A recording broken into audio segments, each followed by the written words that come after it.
Olympiad preparation guide for class 7. It is level 1 and 2. Today I start integers. You already learned about integers. Do you know about natural numbers? The numbers which are used to count things, those are natural numbers. And you know about whole numbers. The natural numbers with 0 are known as whole numbers. Whole numbers start from 0. Now here we discuss about integers. Integers are the collection of whole numbers and what? Negative numbers. Here what we get? We get 0. Here 0 is the neutral point. In a number line, you know about the number line, a straight path which extends both sides in infinitely. 0 is the neutral point. In the right side of 0, those are positive integers. And on the left side of the 0, those are negative integers. And we can draw this with the help of a number line. Then see absolute value of an integer. What is the absolute value? Suppose you want to eat something. Ma, please give me rupees 2. What is the sign before 2? Nothing. Mother gives you rupees 2. You do not use any sign. Understand? Or you can suppose buy 2 chocolates whose cost rupees 1 each. Rupee 1 is each. So, like this, you can count things. Okay. Suppose you want to eat an apple, there is no sign before the apple. That means absolute value of an integer is the numerical value of that integer regardless its sign. That means we do not say about the sign. Suppose what is the absolute value of minus 2. The absolute value of minus 2 is only 2. We do not consider the what? Negative sign. Or what is the absolute value of plus 10? Absolute value of plus 10 is 10. Okay, this is. And when you want to add integers, suppose one is positive integer, another is negative integer. In case of adding this, you must know about the absolute value. Whose absolute value is greater? In the result, you get that sign. Understand? Suppose negative 5 plus positive 1. What is the absolute value of negative 5? Absolute value of negative 5 is 5. And what is the absolute value of positive 1? Absolute value of positive 1 is 1. So result must be negative, since absolute value of negative integer is greater than the absolute value of positive. You understand? If you not understand clearly, please ask me question. Now how can you compare integers? Okay. Every positive integer is greater than 0. And when you goes to right side, the value must be increases. Okay. Positive integer start from 1. 1, 2, 3, 4, you go to the right side. When you go to the right side, the values must be increases. And negative integers are always less than 0. So when you goes to left side, the value of the integer decreases. Okay. So positive integers are always greater than the negative integer. For any two negative integers, what you have to see? Whose absolute value is greater, that integer is smaller. Okay? And whose absolute value is greater, smaller, that integer is what?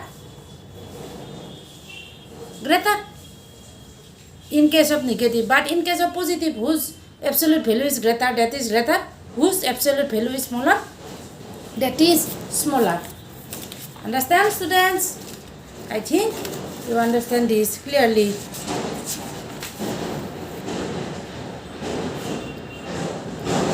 Now we learn about the properties of the integers. Closure property. What is closure property? For any two integers, their sum is also an integer, or you can say for a banana plant, it always give a baby banana plant. That means in case of a human being, what human gave birth only what young ones, that is man, okay, child. Human being does not birth what calf. That means that is not close. Human beings gave birth only human, that is closed. Okay, তাৰমানে কি মানুহৰ পৰা মানুহৰ সৃষ্টি হয় হা। তাৰমানে আমি কি ক'ব পাৰোঁ যে দুটা যদি আমি এড কৰি দিওঁ, বুজি পাইছানে? দুটা যদি আমি ইণ্টেজাৰ এড কৰি দিওঁ কি পাম? এটা ইণ্টেজাৰে পাম, সেইটো ক্লজ বুলি ক'ব। হ'ব, আগৰখিনি অলপ অসমীয়াত কৈ দিম নেকি তোমালোকক? ক'ব পাৰোঁ আৰু অলপমান অসমীয়াত বুজি পাবা তোমালোকে। যে যেতিয়া আমি কি কৰিম, এবছলিউট ভেলু অসমীয়াত তাক কয় পৰম মান বুলি কয়। পৰম মান, এবছলিউট ভেলু মানে পৰম মান। পৰম মান উলিয়ালে আমি কি কৰিব লাগে? চিনডাল মানে আমি বিবেচনা কৰিব নালাগে, সেইটোৱে। আৰু যেতিয়া কম্পাৰিজন মানে তুলনা, দুটা যদি আমি ইণ্টেজাৰ মানে অখণ্ড সংখ্যাৰ মাজত কি কৰোঁ? তুলনা কৰোঁ, তেতিয়া ধনাত্মকবিলাকৰ যিটো মান ডাঙৰ সেইটোৱে ডাঙৰ হয়, আৰু ঋণাত্মকবিলাকৰ যিটো পৰম মান ডাঙৰ সেইটো কি হ'ব? সৰু হ'ব। আৰু যাৰ পৰম মান কি হয়? সৰু হ'ব, সেইটো কি হয়? ডাঙৰ হয়, এনেকুৱা ধৰণৰ। তাৰপিছত কমুলেটিভ প্ৰপাৰ্টি। কমুলেটিভ প্ৰপাৰ্টি হ'ল বিনিময় বিধি। যদি আমি দুটা ইণ্টেজাৰ যোগ কৰি দিওঁ, if when we add two integers, their sum is also an integer. If the order is changed, তাৰমানে তাৰ যদি আমি কি কৰোঁ, ধৰা এ আগত আছে বি পাছত আছে, এইবাৰ আমি দুটাকে প্লাছ কৰি দিছোঁ, যোগ কৰি দিছোঁ, কিবা এটা মান পালোঁ। তাৰপিছত আমি এইবাৰ কি কৰিলোঁ? বিক আগত বহুৱাই এক পাছত ৰাখিলোঁ, সিহঁতক যোগ কৰি দিয়াৰ পাছতো কি পাম? ঠিক সেই মানটোৱে পাম। সেইটোক আমি ইংলিছত ক'ম কমুলেটিভ প্ৰপাৰ্টি, আৰু অসমীয়াৰ সেইটোৰ নাম হৈছে বিনিময় বিধি। বিনিময়, যেনেকৈ আমি বস্তুৰ বিনিময় কৰোঁ, তোমাক মই এটা কলম দিছোঁ, তুমি মোক এডাল পেঞ্চিল দিবা, এনেকুৱা ধৰণৰ কথা। এণ্ড এছ'চিয়েটিভ প্ৰপাৰ্টি, সহযোগ বিধি। এছ'চিয়েটিভ প্ৰপাৰ্টিক উইথ এ থ্ৰী ইণ্টেজাৰ্ছ, যদি আমি তিনিটা ইণ্টেজাৰ লওঁ, ইয়াৰ আৰু কেনেকুৱা পদ্ধতি? এটাক বাহিৰত ৰাখি দুটাক আমি কি কৰোঁ? বন্ধনীৰ মাজত ৰাখিলোঁ। We take one outside and to take side in the bracket, and we must add them first. Understand? We should add them first and then add the outer side. Next আমি কি কৰিম? এবাৰ যাক আউটাৰত ৰাখিছিলোঁ, বাহিৰত ৰাখিছিলোঁ, তাক আৰু এটা আমি কি কৰিম? অখণ্ড সংখ্যাক যোগ কৰি দিম। We add the outer and one inner. সেই দুটাৰ চামটো যি হ'ব, বাহিৰত যিটো ৰাখিছোঁ সেইটোকো তাৰ লগত কি কৰি দিলোঁ? যোগ কৰি দিলোঁ। তাৰপিছত যোগফল বা এডিশ্যনটো কি হ'ব? ইকুৱেল হ'ব। ডেট মিনছ উই কেন চে integers are closed under associative property. Then see additive identity. What is additive identity? মানে যোগাত্মক একক মূলটো কি হ'ব? যদি আমি when we add something to an integer, আমি এটা ইণ্টেজাৰৰ লগত কিবা যদি যোগ কৰি দিওঁ, we get the same integer, আমি সেই ইণ্টেজাৰটোৱে অখণ্ড সংখ্যাটোৱে পাম। বুজি পাইছা? ফৰ এক্সাম্পল কি? উদাহৰণস্বৰূপে এক্সৰ লগত যদি আমি 0 যোগ কৰি দিওঁ, তেতিয়া কি পাম? এক্সে পাম। বা 0ৰ লগত এক্স যোগ কৰি দিলেও কি পামে? এক্সে পাম। সেইকাৰণে কি কয়? 0 is the additive identity of integers. শূন্যক যোগাত্মক একক মৌল বুলি কোৱা হয়। তাৰপিছত চোৱা প্ৰপাৰ্টিজ অফ ছাবট্ৰেকশ্যন। এতিয়া এই প্ৰপাৰ্টিবিলাক বিয়োগৰ ক্ষেত্ৰত মানে হ'ল গুড, মানে খাটিবনে নাখাটে চাবা। ক্লজিভ প্ৰপাৰ্টি, যদি আমি দুটা ইণ্টেজাৰ্ছ বিয়োগ কৰি দিওঁ, if we subtract two integers then their result is also' an integer. দুটা বিয়োগ কৰি দিলেও তাহাৰ কি হ'ব? ৰিজাল্টটো এটা কি হ'ব? অখণ্ড সংখ্যাই হ'ব। কিন্তু কমুলেটিভ প্ৰপাৰ্টি চাবা, বিনিময় বিধিত কি হ'ব?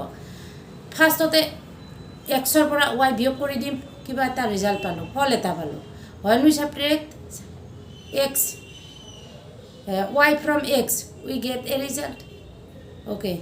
Next time, if we subtract x from y, এইবাৰ আমি x to y ৰ পৰা বিয়োগ কৰি দিলোঁ, দিয়াতে আমি এটা কি পাম, ফল পালোঁ। কিন্তু আমি হয় নহয় কম্পেয়াৰ দিছ টু ৰিজাল্ট, যেতিয়া আমি এই ৰিজাল্ট দুটা কি কৰোঁ, তুলনা কৰিম, তেতিয়াহ'লে আমি সেই ৰিজাল্ট দুটা সমান নাপাওঁ। চ' we can say that integers are not closed under commutative property, নে ইণ্টেজাৰ অখণ্ড সংখ্যাবিলাক কমিউটেটিভ প্ৰপাৰ্টি মানি নলয়। ঠিক একেদৰে এছ'চিয়েটিভ প্ৰপাৰ্টিটো সেয়ে হ'ব, যদি আমি হয় নহয় এটাক বাহিৰত ৰাখি তিনিটা ল'ব লাগে, এছ'চিয়েটিভ প্ৰপাৰ্টি তিনিটা লওঁ, এটাক বাহিৰত ৰাখি দুটাক ব্ৰেকেটত ৰাখি দিম, আৰু যি পাম ফলাফল ৰিজাল্ট যি পাম, তাৰপিছত দুটাক আগৰ যিটো বাহিৰত ৰাখিছিলোঁ তাক আৰু এটা আনিলোঁ ভিতৰত ৰখাৰ পৰা, সেই দুটাৰ যিটো আমাৰ ডিফাৰেঞ্চ হ'ব, বিয়োগফল হ'ব, তাৰ পৰা 3 নম্বৰটো বিয়োগ কৰি দিলে যিটো পাম সেইটো কিন্তু আমি একে নাপাওঁ। চ' we can say associative property does not hold good in case of subtraction. So' তোমালোকে কেনেকুৱা পালা মোক জনাবাচোন, আৰু কিবা প্ৰশ্ন থাকিলে তোমালোকে কি সুধিব পাৰা। তাৰপিছত এটা আৰু চাবা, ষ্টাৰ মাৰ্ক দি লিখি ল'ব পাৰা, product of even number of negative integers is positive. যদি আমি কি কৰোঁ, ইভেন নাম্বাৰ মানে কি, যুগ্ম যদি পূৰণফল লওঁ, নিগেটিভ মানে ঋণাত্মক ইণ্টেজাৰ্ছৰ অখণ্ড সংখ্যাৰ যদি আমি যুগ্ম লওঁ, কাৰণ চাবা মাইনাছ মাইনাছ প্লাছ, ইভেন হ'লে কি হ'ব, সদায় প্লাছে পাম, গতিকে তাৰ ৰিজাল্টটো কি হ'ব, প্লাছে হ'ব। ইভেন হ'লে মানে যুগ্ম হ'লে প্লাছে হ'ব। আৰু যদি আমি অ'ড লওঁ, অ'ড মানে অযুগ্ম লওঁ, তেতিয়াহ'লে তাৰ ৰিজাল্টটো কি হ'ব, সদায় মাইনাছে হ'ব, মানে ঋণাত্মক হ'ব। এইখিনিয়ে তোমালোকে ভাল ধৰণে পঢ়া শুনা কৰিবা।